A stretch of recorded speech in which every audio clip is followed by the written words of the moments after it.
Hey, Gopher fans, it's another edition of Gopher Talk. It's presented by Affinity Plus Federal Credit Union, a locally member-owned full-service financial invested in you. You can learn more at affinityplus.org. My name is Mike Grimm, voice of the Gophers, and here with Gopher Radio and gophersports.com. And hey, what a great time to talk about Gopher women's hockey, the number one team in the country, coming off of a great weekend in which they secured the trophy for the WCHA regular season championship, and now the postseason tournament is set, and the star player of the team, one of many star players, is Taylor Heise. Taylor, thank you for joining us again.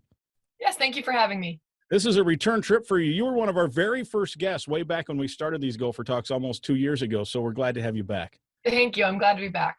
Well, what a season, right? I mean, this has been such a great year. You guys are on a bit of a roll now with how this season has gone. You've got the regular season championship, and I know you're looking for bigger and better things here in the next handful of weeks. But how much fun are you having right now with you and your teammates and the coaching staff? Yeah, it's really hard to put into words, but with obviously regular season champs, like we just had that happen. That's kind of 1/3 of what we want to accomplish. And I think I was talking about it the other day with my teammates, but they're like this is a small chapter in what we want to finish. Like, this is something small. It seems really big to people, and obviously you want to take those wins that everything that we make happen, like take them and then put them in your heart and then kind of open up something new. But we're really excited for conference this week. And I think we've been taking it one step at a time. And we kind of talked about how we've kind of been in the marathon. Like it's been like 4 or 5 months already. It feels long, but it also feels super short. So now we're in the sprint. We're in the conference this weekend, the next weekend, and then moving on hopefully to NCAAs and stuff. So.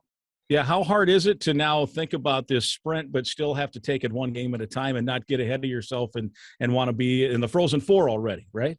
Yeah, it's hard. Obviously, like I said, we've kind of had this marathon going, and it's been a long season, but also so much fun.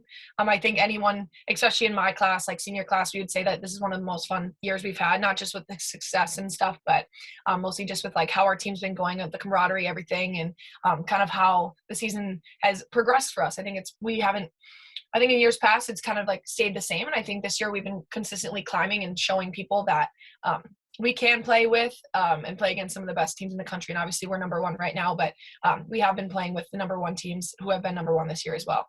But yeah, I mean, it's hard to take it one game at a time, but also at the end of the season, it is like sometimes a one and done opportunity. So we don't want it to end how last year did. So we're trying to come in this year with a new mindset and be focused on the game at hand. Yeah, you mentioned the season. Each season kind of has its own life, and this year is an interesting one because you guys had a couple of losses right off the bat, right out of the gate. You were, had some newcomers. You're trying to gel, and then rattle off some wins, and then you lost for like the first time in forever to Mankato, and you haven't lost in regulation since that game. So kind of take us through that season as how this team has, as you mentioned, seemingly gotten better from day one and really never have taken a step back. Yeah, I think it's super interesting. I guess someone brought it up how we were like 1-3 or 1-4 to start the season, something like that. And that seems like forever ago, honestly. Like I don't really remember our first series that we played with Ohio, but I think at the beginning we had a lot of doubt with like not ourselves, but I think a lot of people doubted us. And I think that only brings and fuels the fire more for our team. I think when you have people who don't believe in you and you have people who doubt, like it just makes you want to be better and show people like what we've been working on all summer and the years past before. So I'm just super excited for it. I think the year's been kind of crazy. Like you said, the Mankato, like that was a tough weekend for us, but I think something like that you sometimes need to get the kick in the butt that you need to get back on the horse and keep going. But like you said, we haven't lost in regular time since then. I think that was a wake-up call for us, and we surely woke up, and I think now we're in a really good spot, and we're happy with what we're doing and where we're at, and I'm excited for what we can do in the future. Yeah, you mentioned that in a weird way. You get your cage rattled there a little bit, and what can that do in terms of, like, did you guys have a talk? Did you have a meeting? I mean, because you were playing good hockey up to that point. In fact, even I think within that game, you outshot them by a big margin. But it's one of those deals. But what did you think that was a changing point, or was it just a blip in the radar as far as the season goes? Yeah, honestly, like after the game, I'm not even sure we had to talk about it too much. Like we knew that it wasn't our best effort, and I've talked about this before. But when it's an effort issue, that's usually when it hurts the most, because that's something you can control. And the fact that we went out there and didn't give it our best was tough. But I think we came back the next week and we were like it's a loss, and people might think of it as more than a loss just because we hadn't lost to them in a really long time. But like I said, in the WCHA, everyone's a contender, and this year I think has proven that very thoroughly, and especially in the past month. So I think we took that with a grain of salt, but also we're like that's something that we I think we needed a little wake up call, because we had been doing really well, but also we had kind of been getting away with some games that we hadn't been finishing 60 minutes. That's also something we talk about, is you got to play 60 minutes in order to fully win a game, and we just didn't do that in Mankato. So I think that was something, like I said, that we needed, but I think now like that's way past us in the rear view, and it's just a loss at the end of the day.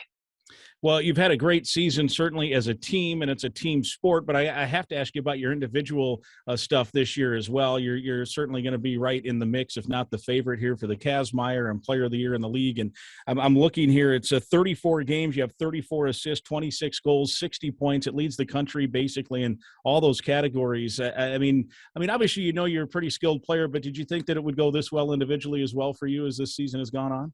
Yeah, I mean, no, absolutely not. But I think having, like I said, this year is different for our team. I knew coming in that this was a special team, and I'm really excited about it. And I think obviously played with two really great line mates, Abigail Breen and Katie Skaya, and like obviously can't thank them enough for what they do for me. And I think like just having a new perspective this year, I kind of came in and wanted to play with more of a freer attitude and kind of play in a sense and just going out there and having fun, but also like being very focused in prominent in what I want to do every single day. I think just having that focused mindset, but also knowing that like I'm out here to have fun, and I'm here to, it's like obviously senior year, like I've been here for 4 years, but I'm someone that like tries to get better every single day and tries to take that 1% and add it to my total.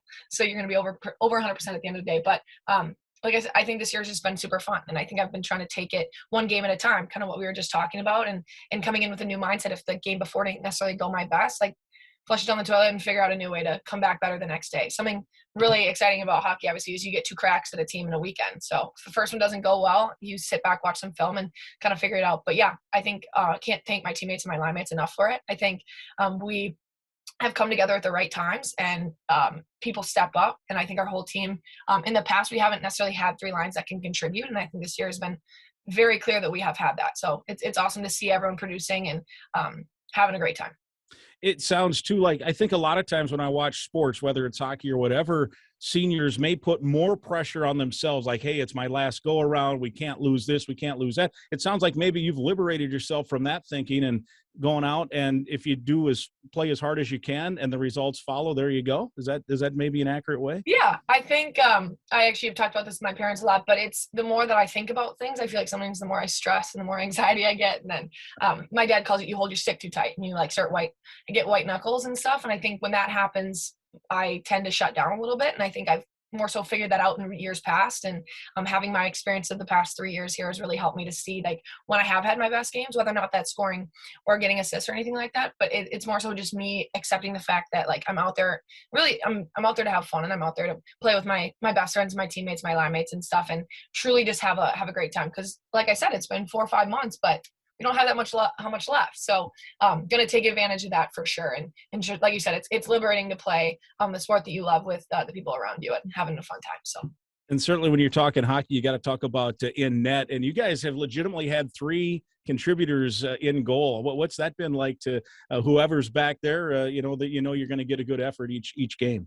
Yeah, absolutely. We haven't I don't think in the past necessarily been able to be blessed with that, but I think this year coming in, everyone knew that like we had a lot of contenders that were going to step up, and having 4 goalies in practice that compete every single day, knowing that there's a chance that you're going to get put in net in the weekend. And there's not necessarily a set starter, I think has been something that it's more of a liberating feel for them too. Like you have to work your butt off every single day, but also know that you have that chance and you have that opportunity to get put in net. Obviously, we have Skylar, Liv, King, Michaela, and Bench, and they're 4 amazing people, but also 4 great competitors. And in practice, you can clearly see that like they want to be there and they're going to show up. And obviously, people have bad days, but it doesn't consistently happen. And I have my bad days as well. But it's like you have those people to back you up. Like those 4 are very close knit, and I feel like they keep each other humble and they keep each other moving and going every single day. And it's been shown this year that we've been able to put in all 4 and been able to contribute to a win at the end of the day. So it's very fun. Well, you're 33% of the way there for your goals. So best of luck here. It's going to be an exciting next 3 to 4 weeks, right? Yes, absolutely. I'm ecstatic about it. Well, good luck. It's been fun watching, and good luck the rest of the way. Thank you so much. All right. Taylor Heise, Gopher star hockey player, the top-ranked Gopher women's team in action this weekend. St. Thomas in a best of 3, and then on down the line, and hopefully they just keep on winning. This has been Gopher Talk, presented by Affinity Plus. So long.